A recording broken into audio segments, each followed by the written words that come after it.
বৈশাখ মাসে ব্রতকথা। লক্ষ্মীদেবী বামে করি বসি নারায়ণ, কহিতেছে নানা কথা সুখে আলাপন।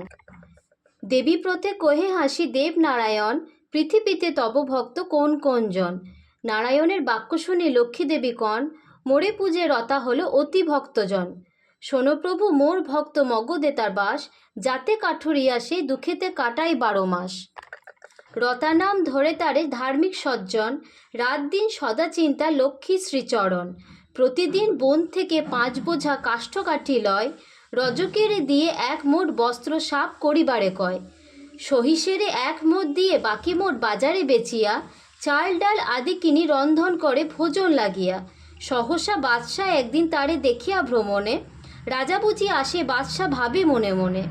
এতক ভাবিয়া বাদশাহ মন্ত্রীরে কহিল, জিজ্ঞাসিয়া এসে তারে কোথাকার রাজা হয়। তাড়াতাড়ি মন্ত্রী গিয়া রতারে শুধায়, শোনো শোনো মহাশয় ইহা কার রাজ্য হয়। ফিরিয়া না চাই রতা করে যে গমন, মন্ত্রী হেরিয়া তাহা বিস্মিত যে হন। ফিরিয়া প্রাতকালে যায় কাষ্ঠ আনিবারে, বনমধ্যে সহসা পায় যে বহুমূল্য হারে। দেখিয়া হারের কার্য বিস্মিত অপার, বুঝিল যে লক্ষ্মীর কৃপা সব দয়া তার। নিত্য রতা যায় সাগরের পারে, দাঁড়াই মন্ত্রীরে দেখে পথের ওপারে। কহিলেন মন্ত্রী শোনো ওহে রাজা মহাশয়, এ রাজ্য কাহার জানিবার কৌতূহল যে হয়। রতা বলে সময় নাই সব বলিবার, এই নাও হার বাদশায় দিল উপহার। এত বলি রতা শীঘ্র গতিতে চলিল, হার লয়ে মন্ত্রী মহাশয় বাদশারে দিল।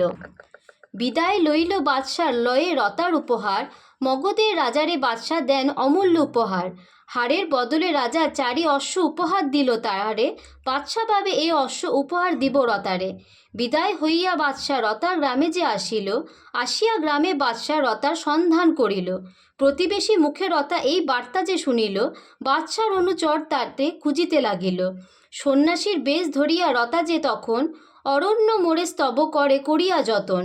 করুণ ডাকাতে আমি মুক্ত হইনু তাই, মায়া করি বানাইনু এক সরোবর তথায়।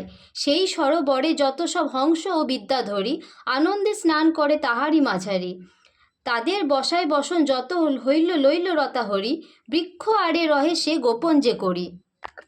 স্নান সারি যত কন্যা বস্ত্র নাহি পায়, সবে মিলে করে হায় হায় চতুর্দিকে চায়। সেই কালে আসি রতা কহিল বচন, এখনই বস্ত্র দিব করো প্রতিজ্ঞা সর্বজন। যাইবে সবে লহে স্বর্ণ কুম্ভ সাগরের তীরে, ভরিয়া স্বর্ণ কুম্ভে হেতায় আসিবে সত্তরে। কুম্ভ ভরি আসিবার কালে কেহ যদি পরিচয় চায়, কহিবে দাসী মোরা সব রতার মহাশয়। এতক শুনিয়া সবে প্রতিশ্রুতি হয়, বস্ত্র পরে জল আনিতে সবে মিলে যায়। পাড়ে বসে বাদশাহ তাদের জিজ্ঞাসা যে করেন, কেবা তোমরা কার তারে জল লহ কিসের কারণ। বিদ্যাধরী গণ বলে রতার দাসী মোর যে এখন, রতারে দেখিবার ইচ্ছা বাদশাহ তাদের কন। সময় মতো রতা যায় অশ্বেতে চড়িয়া, উপনীত হয় রতা বাদশার কাছে গিয়া। রতা বলে বাদশাহে কহি যে তোমারে, কি হেতু ডাকিয়া উত্ত্যক্ত করিছ আমারে। শুনিয়া রতার কথা বাদশাহ তারে করে সম্ভাষণ।